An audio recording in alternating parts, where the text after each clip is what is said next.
what is uniswap.hedron.pro? Whoever wants to take it, like where am I right now? What's going on?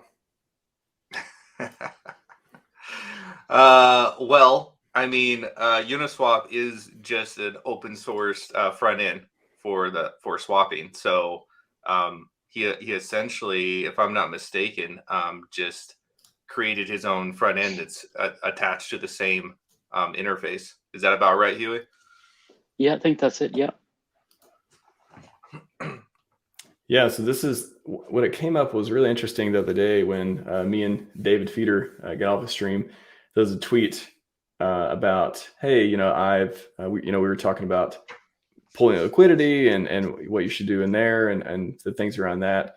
And the tweet, I think from NT Fryer was the handle. I'm not sure I know them, but tweeted, hey, I used Synergy's Uniswap front end to unwrap my liquidity pool and stuff like that, and it seemed to work fine. So that's when Alex got in this thread, like, hey, I think not all the pairs are going to be taken by the AMM bot and all that stuff, and that really opened my eyes. Like, oh wow, okay, uniswap.pro, like uniswap.hedron.pro, that's going to be a part of the PulseChain stuff too. And people who have liquidity, who keep it on there, sounds like they'll be able to get some of it off that won't get diluted by the AMM bot scooping it all up. So if anyone's listening who cares about liquidity providing and is going into the PulseChain launch thinking about make the fees versus maybe you lose the coins if the AMM bot takes care of the ETH pairs, that could be some stuff you need to consider as well. So this guy, what does he not build? I mean, he is gold standard, Maximus guys. Throw Dev Huey in there too. Gold standard of like building stuff that works for the community and like just helps us, figure stuff out and solve problems. Yes. Yeah, absolutely. And special. Utilizing pairs that do not include ETH in it or really stable coins. I'll be interested to see how thick those will be. And the obvious coin that jumps to mind, or the obvious pairing, it would be like a HEX Hedron pair.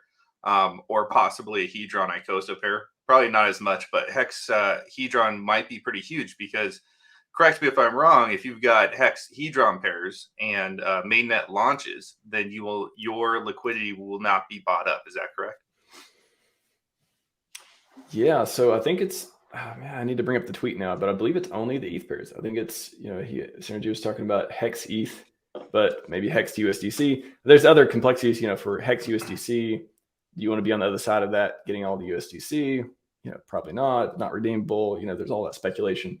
But for HEX Hedron, that's the interesting one where if you think both pairs will have value and you can unwrap them with the Uniswap fork that's can connect to PulseChain, then do you need to pull liquidity? Like there's the question there. Like, do you just want to get, if you can get your PHEX and your PHedron and you think they both have value, do you need to pull liquidity? I think that's have you all thought about more? I don't know how much Dev Huey, Gifford, like how much liquidity providing do you all do? And is there any nuance that you found that would be useful going into PulseChain launch?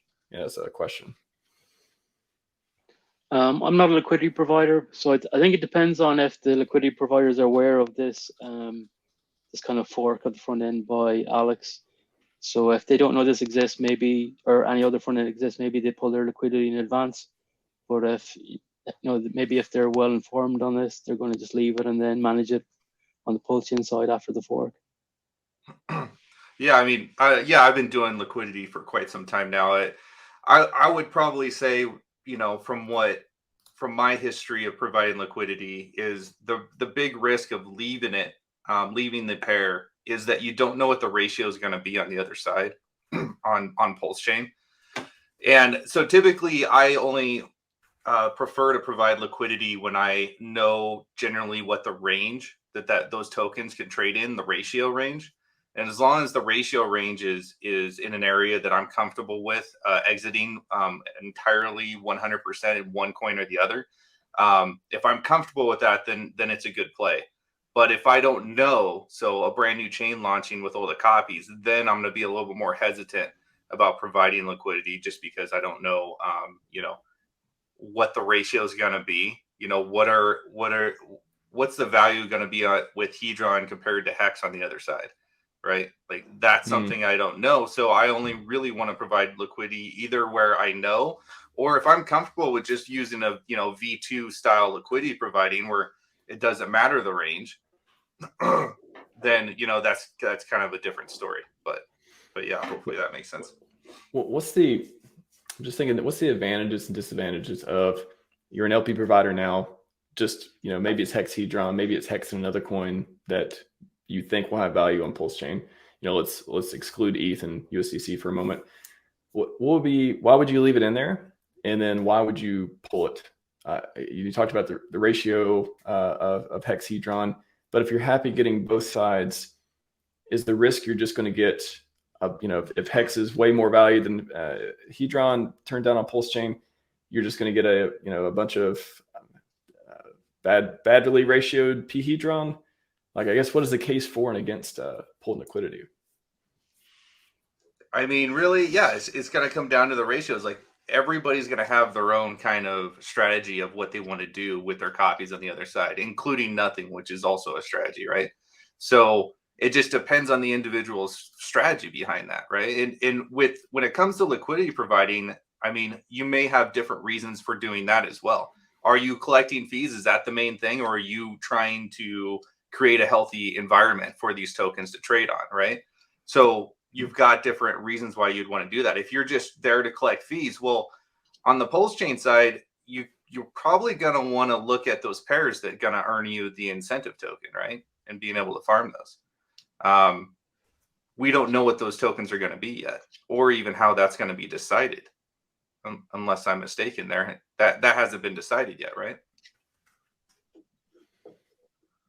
The ratios haven't been decided. Which pairs are going to earn the incentive token, right? So like, which pairs are going to? Is it? We can assume that the PLSX and PLS will earn it, right? It's at least that one. At least that one. Is one. it? I thought I heard K4K talking about this the other day. Did he say? Okay, it's at least that one. Maybe others, but I mean, I think a safe assumption is at least is you could say just that one for now, but maybe it could be others too.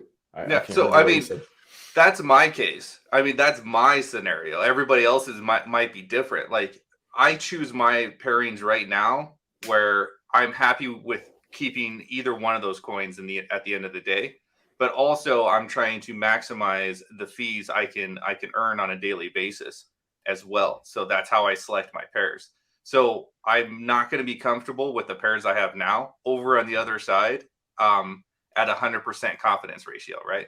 So I have to see what's going to happen on the other side before I decide if I want to adjust that at all. Well, you also have to factor in the extreme. So when do you make the most fees? During times of volatility, right? So if you think things are going to get volatile in the HEX community, especially going into PulseChain fork, providing LP, you kind of got a risk. Like, okay, if you're doing a pair of P, even if the ratios are very bad with HEX and Hedron, what if you make up for it in all the fees you provide by leaving it in there in the meantime as well? And if those get copied over, we won't. Maybe okay. So but we won't unless people are using Uniswap on PulseChain, because a lot of people are going to be using PulseX. Okay, yeah, there's a factor in that too. Will they because even if they get copied over, you can unwrap them, but I don't think PulseX will pick them up. So okay, interesting.